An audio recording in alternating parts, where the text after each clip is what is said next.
শুভ সকাল বন্ধুরা, অনেক দিন পর আবার আমি এলাম। আমি একটা নতুন রান্না নিয়ে, এটাও আমার শাশুড়ি মায়ের কাছ থেকে শেখা। দেখো, আজ আমি পটল কলমি রান্না করছি।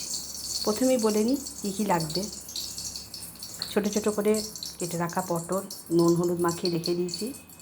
আর কলমি শাক, কলমি শাকগুলো এরকম লম্বা লম্বা করে কাটতে হবে, কুচি করে নয় কিন্তু, এরকম করে শাকটা আমি কেটে নিয়েছি। এবার শাক, ছোটো ছোটো করে আলু, আর এই ছোলাকে ভিজিয়ে রেখেছিলাম।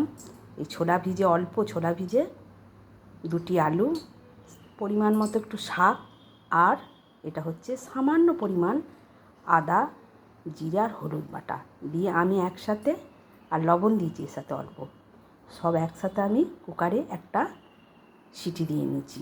একটা কি দুটো তোমরা সিটি দিয়ে নেবে। তারপরে জানাই, দেখো এবার কিভাবে আমি রান্না করছি। প্রথমে কড়াতে তেল দিয়েছি অল্প, তেলটা গরম হয়ে এসেছে। আসার পর এতে কিন্তু আমি কালো জিরে দেবো। দেখো, কালো জিরে দিলাম, এরপর পটলগুলো আমি এর মধ্যে দিয়ে দেবো। তোমরা মনে করলে পটলগুলোও আগে ভাগে ভেজে রেখে দিতে পারো, কিন্তু আমি যেহেতু আমার জিনিসগুলো সব সেদ্ধ করা আছে, সবজিগুলো, সেই জন্য আমি তেলের মধ্যে কালো জিরে দিলাম এবং আমি এর মধ্যে পটলটা ছেড়েছি। পটলগুলো ভেজে নেব। দেখো,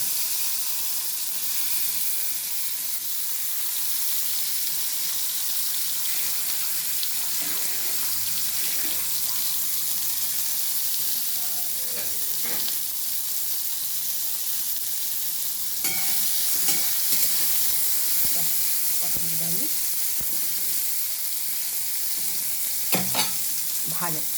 ভাজছি। একটু ঢাকা দিয়ে রাখবো যাতে আমার এটা তাড়াতাড়ি সিদ্ধ হয়ে যায়। তারপর সিদ্ধ হয়ে গেলে, পটলগুলো যখন একটু ভাজা ভাজা হয়ে যাবে, তখন তোমরা পটলগুলো ভাজা ভাজা হয়ে গেলে আমি এটাকে ওর মধ্যে দিয়ে দেব। দিয়ে দেওয়ার পর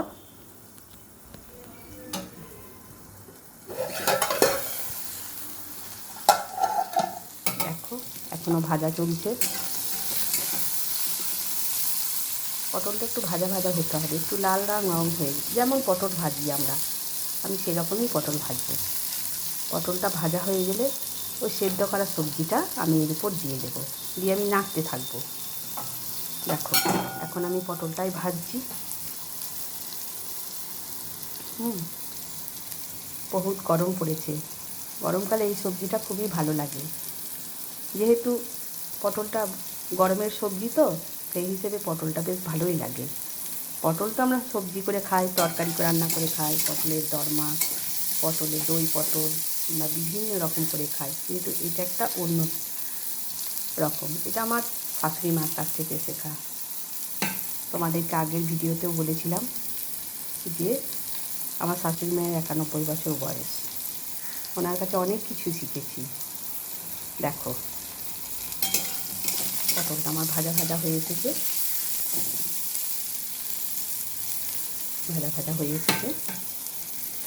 দেখো তোমরা দেখেছো, দেখো ভাজা ভাজা হয়ে এসেছে। এরপর আমি এই ভাজা ভাজা হওয়ার পর আমি এবার যে সবজিটা আমি সিদ্ধ করে রেখেছিলাম, ছোটো আলু, ছোলা ভিজে, আর লম্বা লম্বা করে কলমি শাক, আর সামান্য আদা, জিরে, আর একটা লঙ্কা, আর এই সামান্য পরিমাণ লবণ দিয়ে এটা আমি সিদ্ধ করে নিয়েছিলাম। এরপর পটলগুলো আমার ভাজা ভাজা হয়ে এসেছে, এর মধ্যে আমি এই সিদ্ধ করে রাখা সবজি কটা দিয়ে দেবো। দেখো, তোমরা করে দেখো, খুবই ভালো লাগে খেতে। শুকনো ভাতে তো খুবই ভালো লাগে, শুকনো করে খেতে। আর এটা কিন্তু শুকনো হবে, এটা তোমার তরকারি হবে না, এটা একটু শুকনো মানে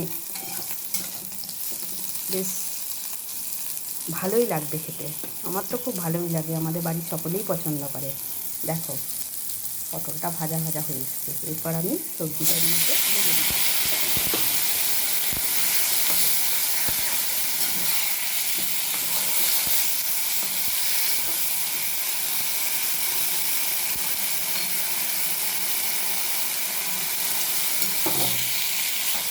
দেখো, খেতে খুবই ভালো লাগে। এটা পুরো শুকনো শুকনো হবে। দেখো, জল বেরিয়েছে, যেহেতু শাক দিয়েছি, সিদ্ধ করে নিয়েছি, সিটি মেরে নিয়েছি বলে এর জন্য সবজিটা থেকে জলটা শুকোতে একটু টাইম নেবে। দেখো, শুকনো শুকনো প্রায় হয়েই এসেছে। এরপর আমি এর মধ্যে একটু মিষ্টি দেবো, চিনি দেবো, যেহেতু শাক তো, শাক একটু মিষ্টি না দিলে ভালো লাগে না খেতে। এবার তোমাদের স্বাদ অনুযায়ী তোমরা দিও। তোমাদের যদি ভালো না লাগে মিষ্টিটা, যে না আমরা মিষ্টি দেবো না, আমরা একটু নুন টাইপেরই খেতে লাগবো, তাহলে নুনটা পরিমাণে কম দিও, তাহলে মিষ্টিটা স্বাদ এসে যাবে। এখন তো ধরো বাড়ি বাড়ি সকল বাড়িতেই এখন সুগারের পেশেন্ট। তোমরা যদি মনে করো যে আলুটা আমরা দেবো না, শুধু ছোলা ভিজিয়ে পটল আর শাকটা দেবো, যদি কোনো সুগারের পেশেন্ট হন, ওনারা আলু খান না, সেটা করলেও তোমরা করতে পারো। আলুটা দিলে ভালো হয়, কিন্তু যদি এরকম হয় তাহলে বাধ্য হয়ে তো আমাদেরকে তো আলু ছাড়াই খেতে হয়। দেখো, চিনিটা দিয়ে দিলাম আমি, পরিমাণ মতো আমি চিনি দিলাম মিষ্টি স্বাদ পাওয়ার জন্য। দেখো, এবার এটা আমার শুকনো শুকনো হয়ে গেছে।